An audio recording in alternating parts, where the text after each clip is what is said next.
అదరకొట్టే కారం రంగు రుచి ఆచి కారం పొడి.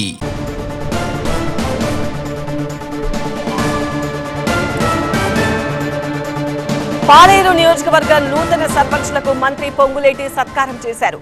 గత 20 ఏళ్లలో జరిగిన అభివృద్ధి 2 ఏళ్లలో చేశామని, కానీ చేసిన పనిని ప్రజలకు చెప్పుకోలేకపోయామన్నారు మంత్రి పొంగులేటి. అధికారంలోకి వస్తామని బీఆర్ఎస్ నేతలు పగటి కలలు కంటున్నారని, మళ్లీ వచ్చేది కాంగ్రెస్ ప్రభుత్వమే అన్నారు.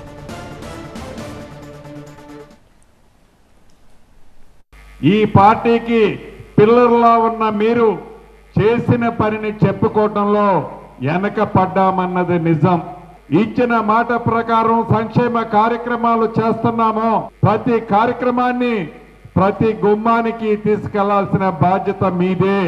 ఆనాటి ప్రభుత్వం చిల్లల పల్లలు చేసుకొని చెయ్యని పనిని కూడా వారే చేసినట్టు, చంద్రమండలాన్ని భూమి మీదకి దించినట్లు, ఆకాశానికి ఈ ప్రజానికాన్ని అందరినీ పైకి తీసుకెళ్లి చూపించినట్లు ఊహాజనకమైన బొమ్మలు చూపించి ప్రజలని మభ్యపెట్టేవారు ఆనాటి ప్రభుత్వంలో ఉన్న పెద్దలు.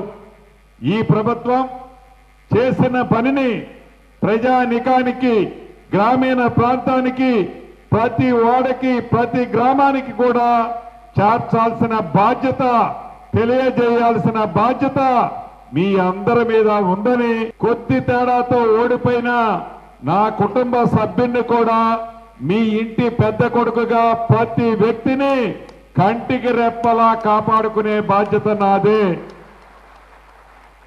కారు కోతలు కొంతమంది కూస్తుంటారు, రొమ్మిర్చుకొని నడుస్తుంటారు. ఏ కారు కోతలు కూసినా, ఏ రమ్మిడ్చుకొని నడిచినా పగట కలల కానీ మళ్ళీ 3 సంవత్సరాల తర్వాత మేమే అధికారంలోకి వస్తామని మాయ మాటలు చెప్పినా ప్రజాక్షేత్రంలో నిత్యము ఉండేది మనమే. ఇది కక్షపూరితమైన ప్రభుత్వం కాదు, కానీ కక్షపూరితమైన ప్రభుత్వం కాదు అని ఎవరైతే ఎర్రవీకి ఇంకా మేమే అధికారంలో ఉన్నామని, అధికార మదము ఉంది అని ఇంకా ఎర్రవీగితే మటుకు అటువంటి నాయకులకి తగు బుద్ధి కూడా చెప్పడం జరుగుద్ది అని